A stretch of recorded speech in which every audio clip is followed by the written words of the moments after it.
अस्सलाम वालेकुम class, I am Saif Yunus. Pakistan navy में एज अ सेलर का 2023 का जो एग्ज़ाम हुआ था, उस एग्ज़ाम में हमारे जो पास कैंडिडेट थे उन्होंने हमारे साथ जो सेलर का एक्सपीरियंस शेयर किया था, यही एक्सपीरियंस हम आपके साथ शेयर कर रहे हैं। इस एक्सपीरियंस में मोस्ट इंपॉर्टेंट क्वेश्चंस और बार बार रिपीट होने वाले क्वेश्चंस को हम डिस्कस करेंगे और इन्हीं क्वेश्चंस के अंदर से नेक्स्ट जो आने वाले टेस्ट हैं उनमें क्वेश्चंस आएंगे।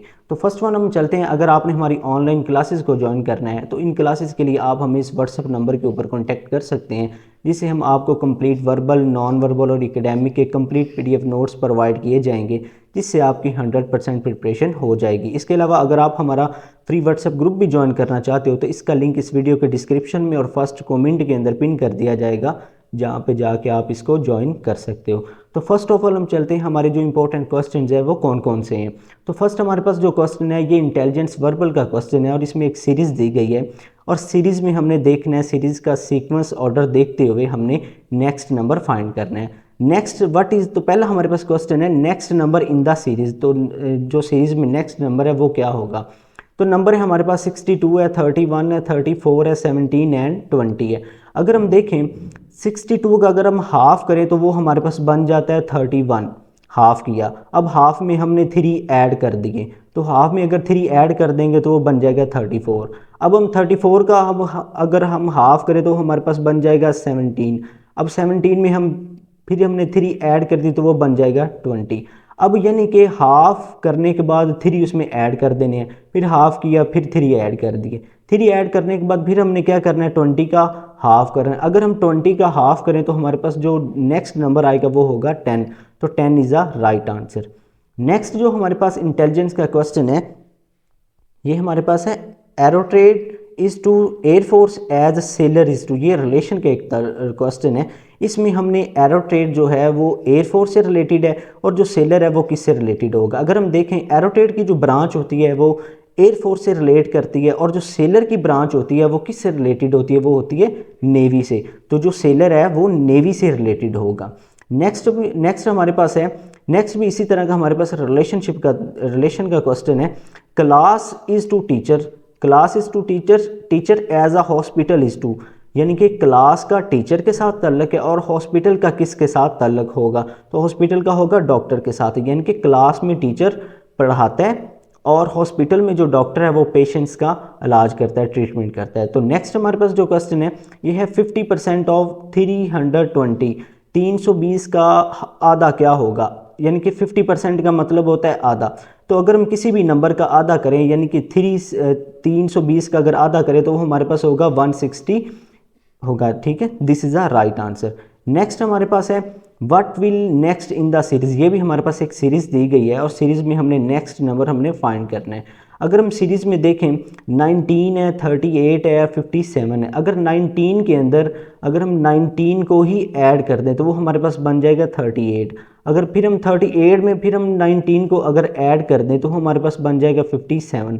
अगर हम 57 में फिर हम 19 ऐड कर दें तो वो हमारे पास क्या बन जाएगा, वो हमारे पास बन जाएगा 76। तो 76 इज़ द राइट आंसर, यानी कि 19 की ही सीरीज़ चलती आ रही है। नेक्स्ट जो हमारे पास क्वेश्चन है ये है if price of 1 mango is 15 rupees then how many mangoes will come in 120 rupees. अगर हमारे पास एक आम की कीमत 15 रुपीज़ है तो 120 के अंदर कितने मैंगोज़ आ जाएंगे, ये हमने फाइंड करना है। तो अगर हम देखें तो एक की प्राइस है 15 रुपीज़ और 120 के अंदर हमारे पास कितने मैंगोज़ आ जाएंगे। हमने क्या करना है, 120 को 15 के ऊपर डिवाइड कर देना। अगर हम 120 को 15 पे डिवाइड करेंगे तो हमारे पास जो आंसर आएगा वो हमारे पास होगा 8 होगा। तो 8 इज़ अ राइट आंसर। तो 8 जो हमारे पास 120 के अंदर 8 मैंगोज़ आ जाएंगे, यानी कि 15 के हिसाब से 8 मैंगोज़ हमारे पास 120 रुपए के आएंगे।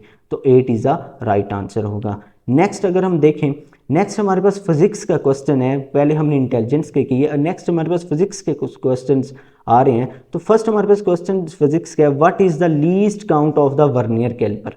वर्नियर कैलिपर का लीस्ट काउंट क्या होता है, तो वर्नियर कैलिपर का जो लीस्ट काउंट है वो 0.01 सेंटीमीटर या 0.1 मिलीमीटर होता है। अब हम फर्स्ट ऑफ चलते हैं कि वर्नियर कैलिपर हमारे पास क्या होता है। वर्नियर कैलिपर हमारे पास एक ऐसा इंस्ट्रूमेंट है जिससे हम किसी भी ऑब्जेक्ट की मिनिमम लेंथ या जिसकी लेंथ 1 मिलीमीटर से कम होगी, उस ऑब्जेक्ट की लेंथ हम इस वर्नियर कैलिपर से मेजर कर सकते हैं। उसके अलावा हम किसी भी ऑब्जेक्ट का इनर और आउटर जो डायमीटर है वो भी हम फाइंड कर सकते हैं। तो अगर हम देखें what is the least count हमारे पास क्या होता है। अगर हम इस पिक्चर में देखें तो ये हमारे पास होता है मेन स्केल होता है और ये हमारे पास होता है वर्नियर स्केल होता है, ठीक है। अब जो मेन स्केल के ऊपर जो रीडिंग होती है वो मिलीमीटर में होती है और जो वर्नियर स्केल होता है इसमें हमारे पास 10 डिवीजन्स होती हैं, ठीक है। कितनी 10 डिवीजन्स होती हैं। और हमारे पास जो अगर हम देखें मेन स्केल की डिवीजन और जो वर्नियर स्केल की डिवीजन के दरमियान ये जो डिस्टेंस होता है ये वाला, ठीक है, ये जो एक स्मॉल डिस्टेंस होता है, इस स्मॉल डिस्टेंस को हम कहते हैं लीस्ट काउंट कहते हैं। और ये जो स्मॉल डिस्टेंस होता है ये हमारे पास 0.01 सेंटीमीटर या 1 मिलीमीटर होता है। अगर हम लीस्ट काउंट का फॉर्मूला देखें तो लीस्ट काउंट का जो फॉर्मूला होता है वो smallest reading on the main scale के ऊपर जो स्मॉलेस्ट रीडिंग होगी उसको हमने डिवाइड करना है number of divisions on the vernier scale के ऊपर जितनी डिवीजन्स होंगी उसके ऊपर हमने इसको डिवाइड करना है। अगर हम देखें लीस्ट काउंट को तो हमारे पास जो स्मॉलेस्ट रीडिंग होती है मेन स्केल के ऊपर वो 1 मिलीमीटर होती है और अगर जो नंबर ऑफ डिवीजन्स होती हैं वर्नियर स्केल के ऊपर ये 10 होती है। अगर 1 को 10 पे डिवाइड करें तो ये 0.1 मिलीमीटर आता है, यानी कि लीस्ट काउंट जो होता है वो वर्नियर कैलिपर का वो 0.1 मिलीमीटर आएगा। और अगर इसको सेंटीमीटर में चेंज करें तो ये 0.01 सेंटीमीटर होगा। तो this is the right answer होगा। नेक्स्ट हमारे पास क्वेश्चन है neutron was discovered by, neutron को किसने डिस्कवर किया था। तो न्यूट्रॉन को सर जेम्स चैडविक ने 1932 के अंदर डिस्कवर किया था। नेक्स्ट हमारे पास जो क्वेश्चन इसी से रिलेटेड वो आपसे आएगा, इलेक्ट्रॉन डिस्कवर्ड बाय, इलेक्ट्रॉन को किसने डिस्कवर किया था। तो इलेक्ट्रॉन को जे थॉमसन ने 1897 के अंदर डिस्कवर किया था। ये तो हमारे पास न्यूट्रॉन इलेक्ट्रॉन। और अगर आपसे पूछा जाए प्रोटॉन को किसने डिस्कवर किया था तो प्रोटॉन को आपने सर रदरफोर्ड ने 1917 के अंदर डिस्कवर किया था। नेक्स्ट हमारे पास जो क्वेश्चन है n type semiconductor have majority in charges. जो हमारे पास एन टाइप सेमीकंडक्टर हैं वो कौन से चार्जेस मेजॉरिटी में रखते हैं, ठीक है। सब फर्स्ट ऑफ ऑल जो हमारे पास एन टाइप सेमीकंडक्टर हैं उनके पास मेजॉरिटी में जो चार्जेस होते हैं वो होते हैं इलेक्ट्रॉन्स, ठीक है। इलेक्ट्रॉन्स को वो क्या करते हैं मेजॉरिटी में रखते हैं। तो अगर हम देखें फर्स्ट ऑफ ऑल अगर हम देखें जो सेमीकंडक्टर होते हैं, सेमीकंडक्टर हमारे पास बनते हैं ग्रुप 4 के एलिमेंट्स को मिलाने से।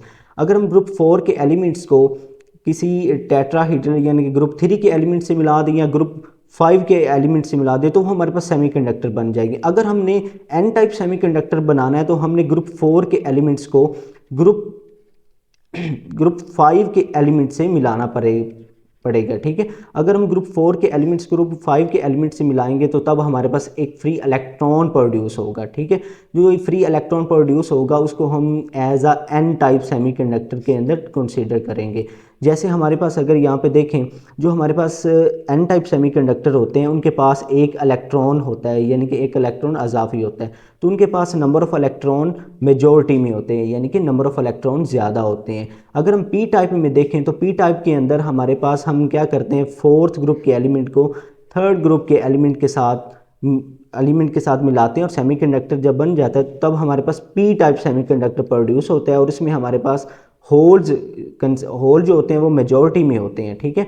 अगर आपसे ये पूछा जाए नेक्स्ट अगर आपसे पूछा जाए माइनॉरिटी इन चार्जेस, जो हमारे पास एन टाइप सेमीकंडक्टर हैं उनके पास माइनॉरिटी में कौन से चार्जेस होते हैं तो हमारे पास होते हैं होल्स। जैसे कि आप इधर देख सकते हैं मेजॉरिटी में हमारे पास इलेक्ट्रॉन्स हैं, यानी कि ज़्यादा नंबर में इलेक्ट्रॉन्स हैं, और जो हमारे पास माइनॉरिटी में वो हमारे पास होल्स है, यानी कि फ्री होल्स है जिनको हम प्रोटॉन भी कह सकते हैं, जिनके ऊपर पॉजिटिव चार्ज होगा। और अगर हम पी टाइप मटेरियल में देखें पी टाइप मटेरियल किस तरह बनता है, जब आप फोर नंबर ऑफ एलिमेंट्स को थर्ड नंबर ऑफ एलिमेंट्स के साथ थर्ड ग्रुप ऑफ एलिमेंट्स के साथ मिलाते हैं तब हमारे पास पी टाइप सेमीकंडक्टर बनते हैं और इसमें हमारे पास जो मेजॉरिटी में होते हैं वो होल्स होते हैं और जो माइनॉरिटी में होते हैं वो इलेक्ट्रॉन्स होते हैं। तो ये था हमारे पास एन टाइप सेमीकंडक्टर का क्वेश्चन। नेक्स्ट हम चलते हैं what is the unit of torque. Torque का जो यूनिट है वो क्या होगा, टॉर्क का जो यूनिट होता है वो न्यूटन मीटर होता है। इसके अलावा इससे एक और रिलेटेड क्वेश्चन आता है, turning effect of force is called, force का टर्निंग इफेक्ट किसको कहते हैं? जो फोर्स का टर्निंग इफेक्ट होता है this is called the torque, torque is also called turning effect of force. तो इस तरह हमारे पास ये होता है, अगर हम देखें तो ये होता है, अगर ये हमारे पास किसी भी चीज़ को अगर हमने ओपन करना है या क्लोज करना है तो हम क्या करते हैं, इस तरह एक फोर्स डाउनवर्ड या अपवर्ड एक फोर्स लगाते हैं, ठीक है। तो ये हमारे पास पिवट पॉइंट होता है, पिवट पॉइंट से, और ये जो हमारे पास डिस्टेंस होते हैं इसको मूवमेंट आर्म कहते हैं और जिसको एल से डिनोट किया जाता है, और ये हमारे पास फोर्स होती है। तो अगर हम टॉर को हम टी इस तरह टाउ से डिनोट करते हैं, और ये हमारे पास होते हैं आर क्रॉस एफ या एल क्रॉस एफ, हम इस तरह लिख सकते हैं, एल क्रॉस एफ भी हम इसको लिख सकते हैं। और एल जो हमारे पास होगा वो मूवमेंट आर्म होगा, और जो एफ होगा ये हमारे पास फोर्स होगी। नेक्स्ट हम चलते हैं, नेक्स्ट है हमारे पास gases can be compressed due to, जो गैसेस हैं इनको हम क्यों कंप्रेस कर सकते हैं? गैसेस के दरमियान हमारे पास लार्ज नंबर ऑफ स्पेसिस होती हैं, यानी कि जो हमारे पास गैस के मॉलिक्यूल्स हैं, ये हमारे पास गैस के मॉलिक्यूल्स एक किसी भी चीज़ के अंदर रैंडमली मूव कर रहे होते हैं, ठीक है। अगर हम एक गैस मॉलिक्यूल्स और दूसरे गैस मॉलिक्यूल्स के दरमियान देखें तो हमारे पास काफ़ी डिस्टेंस है। अगर हम इनके ऊपर प्रेशर अप्लाई करके अगर हम इनको दबा देते हैं, दबाने से ये क्या करेंगे, एक दूसरे के करीब आ जाएंगे और इनके दरमियान जो डिस्टेंस होगा वो क्या हो जाएगा, कम हो जाएगा, यानी कि इतनी ज़्यादा इन्होंने स्पेस कवर की हुई थी, तो इस वजह से हम इनको ज़्यादा कंप्रेस कर सकते हैं। नेक्स्ट हमारे पास जो क्वेश्चन स्टार्ट हो रहा है वो है rainy water is a weak acid due to, जो हमारे पास रेनी वाटर होता है वो एक वीक एसिड होता है, और ये किसकी वजह से होता है? तो इसका जो आंसर हमारे पास है वो presence of carbon dioxide from atmosphere. अगर हम देखें जो हमारे पास जब रेन होती है तो रेन में जो वाटर के ड्रॉपलेट्स होते हैं वो एटमॉस्फेयर में मौजूद कार्बन डाइऑक्साइड गैस के साथ रिएक्ट करते हैं, और रिएक्ट करने के बाद हमारे पास एक एसिड प्रोड्यूस करते हैं जिसे हम कार्बोनिक एसिड कहते हैं। जैसे हम देख सकते हैं इस रिएक्शन के अंदर कार्बन डाइऑक्साइड गैस वाटर के साथ रिएक्ट करती है और प्रोडक्ट में हमारे पास एक कार्बोनिक एसिड बनाता है, और ये जो कार्बोनिक एसिड होता है ये एक वीक एसिड होता है क्योंकि इसकी जो पीएच होती है वो 5 से अबव होती है, ठीक है। जो इसकी अगर पीएच की बात करें तो इसकी पीएच हमने 5 से 5.5 तक होती है, ठीक है। तो इसकी हम पीएच स्केल से हम मेजर करते हैं। नेक्स्ट हमारे पास जो क्वेश्चन है ये है atomic mass of carbon dioxide, carbon dioxide का जो एटॉमिक मास है वो कितना, तो वो हमारे पास है 44.01 ग्राम पर मोल। अगर हम देखें कार्बन डाइऑक्साइड के अंदर एक हमारे पास कार्बन है और दो हमारे पास ऑक्सीजन के एटम्स हैं। अगर हम देखें कार्बन का जो एटॉमिक नंबर है वो 6 होता है और उसका जो एटॉमिक मास है वो 12.01 होता है। और अगर हम ऑक्सीजन का देखें, ऑक्सीजन का हमारे पास दो एटम्स हैं और इसमें हमारे पास ऑक्सीजन का एटॉमिक नंबर 8 होता है और उसके जो एटॉमिक मास है वो 16 होता है। अगर हम देखें तो हमारे पास ऑक्सीजन के दो एटम हैं, तो 16 को हमने 2 से मल्टीप्लाई किया तो हमारे पास बन जाएगा 16 को अगर हम 2 से मल्टीप्लाई करें तो वो हमारे पास बन जाएगा 32।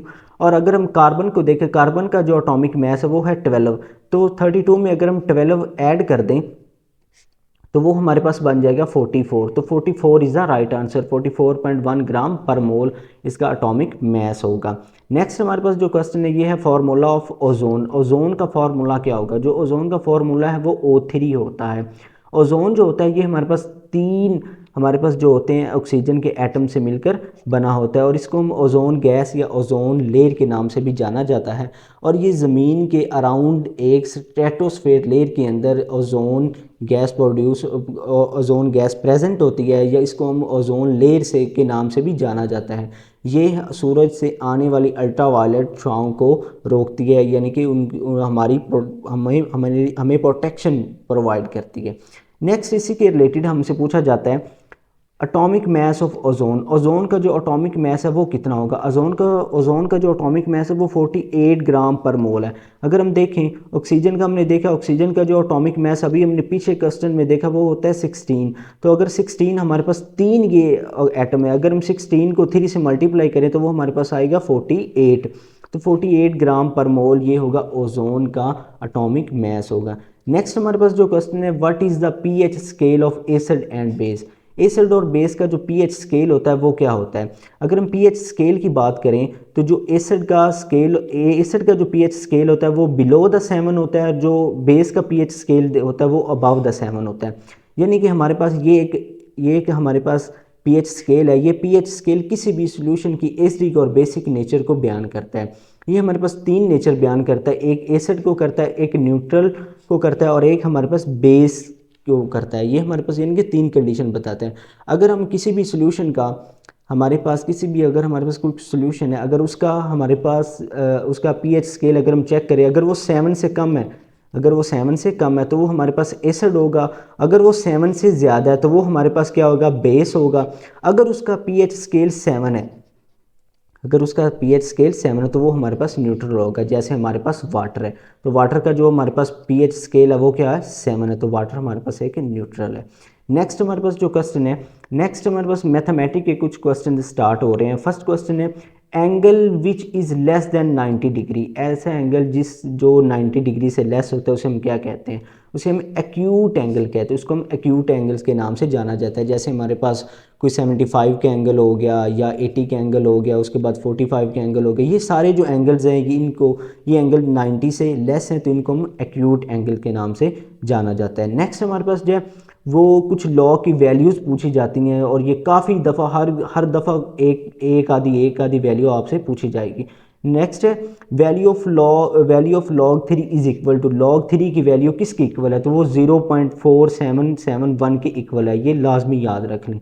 नेक्स्ट इसी से रिलेटेड है value of log 5 is equal to, log 5 की वैल्यू किसकी इक्वल होगी, तो जो लॉग 5 की वैल्यू है वो 0.69897 के इक्वल होगी। तो ये हमारे पास लॉग की कुछ वैल्यूज़ है जो आपने लाजमी याद रखनी है।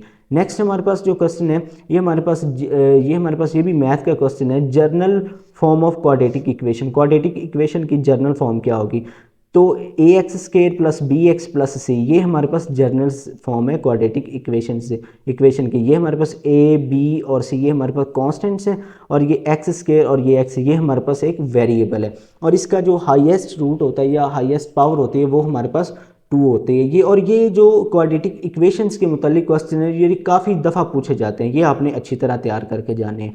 इससे रिलेटेड एक और क्वेश्चन पूछा जाता है प्योर क्वाड्रेटिक इक्वेशन, जो हमारे पास प्योर क्वाड्रेटिक इक्वेशन होती है वो उसकी फॉर्म क्या होती है, उसकी जो फॉर्म होती है वो ए एक्स स्क्वायर प्लस सी होती है। This is the pure quadratic equation, ये आप याद रख लें। क्वाड्रेटिक इक्वेशन और प्योर क्वाड्रेटिक इक्वेशन में क्या फ़र्क है।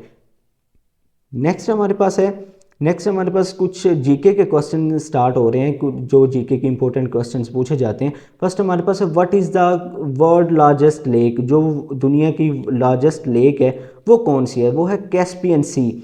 यानी कि कैस्पियन सी को as a world largest lake के नाम से भी जाना जाता है और इसका जो एरिया होता है वो 3,71,000 किलोमीटर स्क्वायर होता है, यानी कि 3,71,000 किलोमीटर स्क्वायर इसका ये एरिया है।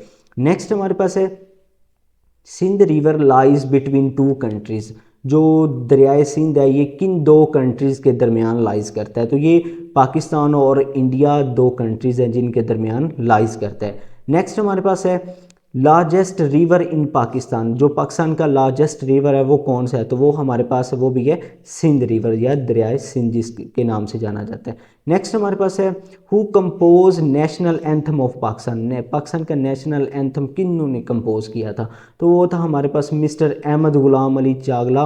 1949 के अंदर इन्होंने पाकिस्तान का नेशनल एंथम कंपोज किया था। नेक्स्ट है हमारे पास who design national flag of Pakistan, Pakistan का नेशनल फ्लैग किन्होंने डिज़ाइन किया था, तो वो हमारे पास थे अमीरुद्दीन किदवाई। हमारे पास ये इन्होंने हमारा नेशनल फ्लैग का डिज़ाइन किया था। नेक्स्ट हमारे पास है biggest natural lake in Pakistan के अंदर बिगेस्ट नेचुरल लेक कौन सी है, तो वो हमारे पास है मांचल लेक। मांचल लेक को हम नेचुरल लेक के भी नाम से ये बहुत दफ़ा पूछा गया इस तरह का क्वेश्चन। नेक्स्ट हमारे पास है in which year Benazir Bhutto become first prime minister of Pakistan, Pakistan की हिस्ट्री के अंदर जो बेनज़ीर भुट्टो है वो फर्स्ट टाइम कब प्राइम मिनिस्टर बनी थी, तो वो हमारे पास है दिसंबर 1988 के अंदर Benazir Bhutto first time prime minister बनी थी। तो ये थे हमारे कुछ एक्सपीरियंस के क्वेश्चन जिसमें हमने इंटेलिजेंस, फिज़िक्स, केमिस्ट्री और मैथ के अलावा हमने जीके के भी क्वेश्चंस आपके साथ डिस्कस किए हैं। तो ये हमारे इंपॉर्टेंट क्वेश्चंस हैं, इनको आप अच्छी तरह देख लीजिए, याद करिए। इन्हीं के अंदर से ही जो नेक्स्ट आने वाले सेलर के एग्ज़ाम हैं उनमें से आएंगे। तो मुझे दीजिए इजाज़त, अल्लाह हाफिज़।